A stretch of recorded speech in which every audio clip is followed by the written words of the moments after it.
this video, I'm going to show you everything that you need to learn and understand in order to improve at your openings as a chess beginner. So, let me just first of all tell you something about me. When I just started to play chess, I'm currently 1700. When I was just like around 600, 700, I had no sense of direction. And so I was sort of like stuck for like half a year trying to improve. And so what I've done is I've watched a bunch of chess videos, and a lot of them, some of them explained in some details, not really in a lot, about the principles that you learn in the opening. So what I've decided to do then is just sit down, consolidate all the information that I have on opening principles, and it worked extremely well as combining that with learning and opening myself, with also preventing myself from doing one move blunders. That helped me to skyrocket my elo from like 600 to 600, 700, 800 at best, to 1100 and 1200 in a very, very short time, because now I realized, okay, this is what I needed to do. Also, of course, I have to just put a disclaimer. I was really obsessed about playing chess, so that could be also a reason for the quick skyrocket when I understood, okay, you need to have opening principles, you need to have two openings, and you need to have a good a way to prevent yourself from one mover blunders. So in this video, we're going to focus specifically about the principles of the opening. So when you finish this video, if you're encountering an opening that you don't know, you could at least have some form of way to go against this opening. So let's start. So let me now show you an example for a very important principle that we have in the opening of the game. And again, this video is of course for beginners who play chess and intermediate players. So the first principle that we have in the opening is that you want to take the center. But a lot of people are talking about, okay, take over the center, but how specifically? The way to combat for the control over the center, over these four squares here, is you're using the errors and the mistakes that your opponent is doing. So let me show you an example. Here I was black and my opponent was white, and I was very fortunate that he played in the way that he did. So we have done pawn to c4, king's pawn opening. After this, I've done e5, okay? I've immediately pushed forward here, okay? After that, I've done e4, okay? That was a bit weird for me because I never really understood this, but okay. And after this, of course, knight f6, knight to f6, yes. I've done after, I'm gonna just redo this sentence. After pawn to e4, I've done knight to f6, okay? And then I've done a move which was very weird for me. He has done the move queen to f3. Now, you already see that the evaluation bar is going in my favor, because after a move like this, queen to f3, which I'm gonna mark on red, what I'm gonna do is I'm gonna gallop in probably with one of my knights, and I'm gonna always try to somehow aim at this queen and try to make attacks on her, because that's the advantage that I have. It's gonna make him lose time, and it's gonna help me develop, okay, when I'm trying to take over these important squares. And that's actually precisely what I did. I did knight to c6 immediately after, with the idea of having a knight here. That's gonna be a post, which actually worked. Also, another mistake that I have done immediately after is the move bishop to d3. Bishop to d3. And the reason that this is an inaccuracy is because you're putting your bishop in front of your pawn. You're basically blocking it. It's the counter of taking over the center. It's relinquishing control over it, okay? Because you're not putting pressure anywhere really. You have this pawn, okay, but I can immediately attack it with my knight, okay? And this pawn is going to be very weak actually.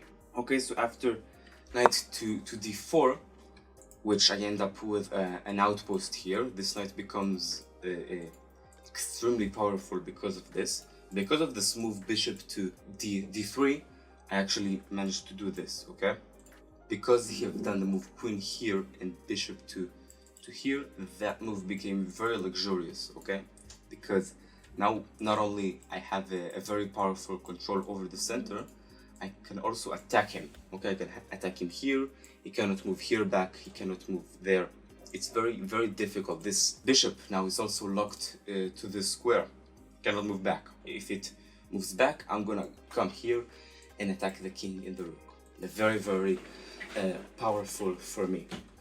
Again, after this, you have done another move, which is queen to g3, trying to counter from this. And then what I've done is I've done d6. d6 helps me to make this pawn stronger, okay? It helps me to defend it, and it helps me by putting more control here. And I could also move my bishop here if I want to. Probably not to c4 because then he could harass it, but also a possibility. After this, White has done the move knight to c3. Knight to c3.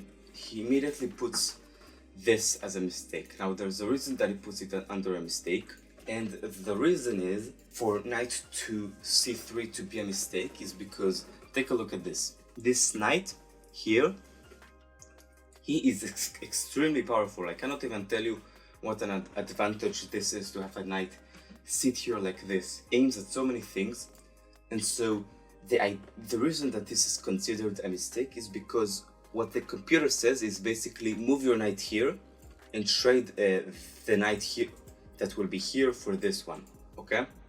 And so for example, the computer says this is the best move. Knight e2 is the best move according to the computer, because you're trading later on this knight for this knight, okay? The knight will be here, you trade, and so you have a pawn here, but this is not as much of a powerful as having a knight there, okay? So that's the idea behind saying knight to c3 is a mistake. After this, I made actually an inaccuracy, because the computer says again, you once you're having such a powerful control over the center with a knight here, another knight that helps to defend, and a pawn that helps to support this knight, you want to develop the bishops. That's why computer says c6 is an inaccuracy. But that's the example that I wanted to show.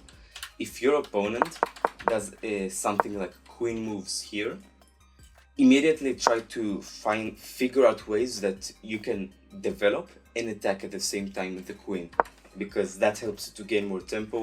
Like here, he has now to move the queen, and I can now I basically have an extra turn. Let's now move to the next example. Okay, so here we have the second and the next example for taking over the center, as well as to bringing your queen too early. So here we have e4. My opponent does d5, takes, and he takes with the queen. Now this is, I know that this is the Scandinavian, but the way that he played afterwards, we got out of the opening very, very early. We're gonna see it right now. So I have the knight to c3, and this is the last move of the Scandinavian, which means that he just wanted to bring out his queen quite early. Okay, so I've done knight to c3. He moves his queen to e6, which by the way blocks away your pawn. Don't do that. Okay, so I fended off with bishop to e2. Okay, and after this I've done the move knight to a6. Now the idea is, of course, you're preventing me from hopping here, knight to b5, but that is not necessary, okay? Because let me give you an example. You can, for an example, wait with knight to a6. Do instead of that knight to f6, and then if I'm doing the move knight to b5, which is not a good move, then you can do this. Even though this is not really the best move, you can just come back with the queen to defend. Okay, it's better to put a queen here than to place your knight here. Knights at the end of the board, especially at the opening, is extremely bad. You never want to do a move like this, like knight to h6 or knight to a6 at the opening. Like, never do that. Okay, it's better to come back with your queen than to go with the knight here. And actually, let me mark this on red. Okay, so we have done knight to a6. After this, again, a developing move, knight to f3. And here, there is another thing that you need to learn. To not make more than one move with the same piece. So here we have done the move queen to g6. Queen to g6, okay? And it's not that this move, it's not just that this move is an inaccuracy, it's also that this lets me now to improve my own position, which is more of the problem. Okay, a move like queen to g6 allows me to, for an example, you think, okay, I'm gonna attack this, but I can castle. Okay, I can castle, I can defend from this. So it's not the problem that I have. So from this, we learn a few things. One, never develop your pieces into the wrong ways. And look, take a look at this. My two knights are giving me perfect control over the center to the comparison of my beginner opponent that has no control over the center. This is the difference between the two. Take this and combine that with improving your accuracy. That means preventing yourself from doing one movers in the game and preventing yourself from doing one move blunders, and you're gonna get a very, very powerful play in most of your games as a beginner. So from here we learn, one, never push your pieces into places where they're gonna be basically inactive, like here, okay? And we also learn, if your opponent is doing the same move, if your opponent is making the same move twice, like queen from here to here, look at this, I've done 3 moves with the same piece. Queen here, okay, and after that, another move here, and after this, another move here. 3 moves with the same piece. 2 moves with the same piece in the opening is already not the best. Make only one move with the same piece. Now, of course, if it's been attacked, it's a different thing, but here it wasn't. So, never make more than one move with the same piece. That's the first thing. The second, never place them on positions where they're inactive, like here, like I've just shown you. And 3, if your opponent does more than one move with the same piece, develop regularly, try to improve your position, and you're gonna eventually end up in a very, very comfortable situation. Let's now move to the next example. So also, before we jump into the next example that I have to show you, what I can give you as a tip is the idea that by move 10, like you've seen in the previous example, what you can do is set a rule that by move 10, you have already castled and developed at least 2 pieces. And that as a rule can help you to improve your principled openings as a beginner. So just a mental note in your head, by move 10, you have built an advantage by developing 2 pieces and castling, and actually 3 is also very much possible by move 10. Okay, you wanna develop ASAP. So now let's move to the next topic of the video. So for our next part and topic, there's something I wanna open your eyes to, and that's specifically they need to be very, very aware of pawn structures in the opening and in the game as well. So let me show you an example. e4, c6, this is the Caro-Kann, and after d4, d5, I continue a little bit, okay, takes, I improve, and then he moves his queen out, okay, at this point. Okay, now, the idea is, of course, you're threatening here, okay, to win this, and maybe even attack here, which is also quite dangerous for me. So what happened is, at the game, is I've done an inaccuracy, pawn to b4, because computer really wants me to just attack here, from my understanding of this. But nevertheless, I as a beginner didn't know that I could attack there, so we continued. Okay, I've done bishop moves, I developed a knight. Okay, very regular opening, and then I'm really starting to think to myself, how strong is his queen there? Because take a look just at how it's built there. The queen herself cannot move here, It cannot move there, it cannot move here, it cannot move here, it cannot even move here, okay, because of the bishop. Okay, so the only move that the queen has in this position is to move back, and that is only because there are so many pawns that are annoying the queen.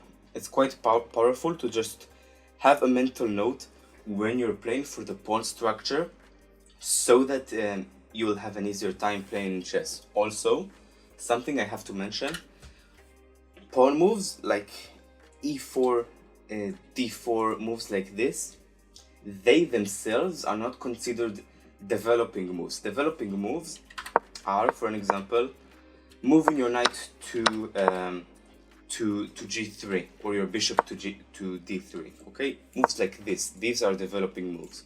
Okay, a pawn move is not considered a developing move. It is considered as a move that helps for development, and these are two different things. So it's very important to know this part as well. In this video, what we've done is we have covered the important topics of taking over the center, developing pieces, and to not use the same piece twice.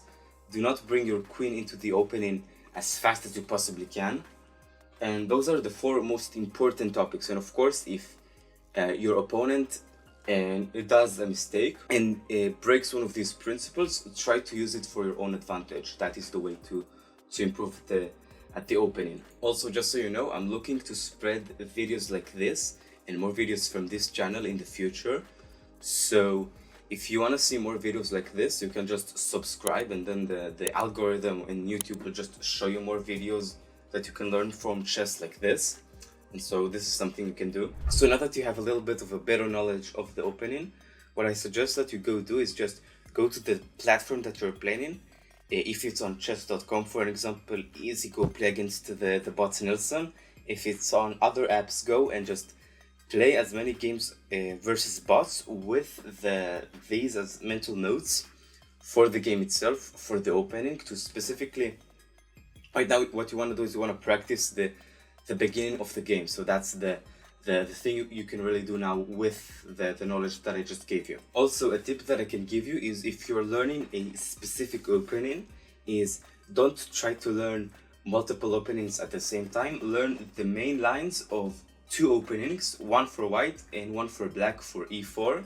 Okay, that's the most easy way to just be good at an opening, is just focus on one opening and not just at many at the same time, because that's going to make your game a lot more accurate in the future when you're reaching to 1200, 1300 and above these ELO levels. When you become, of course, an advanced player, then you're supposed to learn more openings. Like I'm reaching right now the levels of 1750, so I need to learn a lot of openings, and it's quite a headache. But at the moment, you need to just learn 2 openings at max, okay? Not 3, not 4, just 2. And again, if you want to continue to learn more like you've just did, you can subscribe and you'll see more content like this. We have recently posted, for an example, a video for if you specifically at the 1000 ELO level, so that you could improve from there, and you could learn a lot more, specifically on how to break that specific ELO barrier for yourself. And I think this is going to be very useful for you. So that's it for today's session. Leave your comments down below. I will do my best to answer all of them as I can, and I'll see you in the next video. Peace.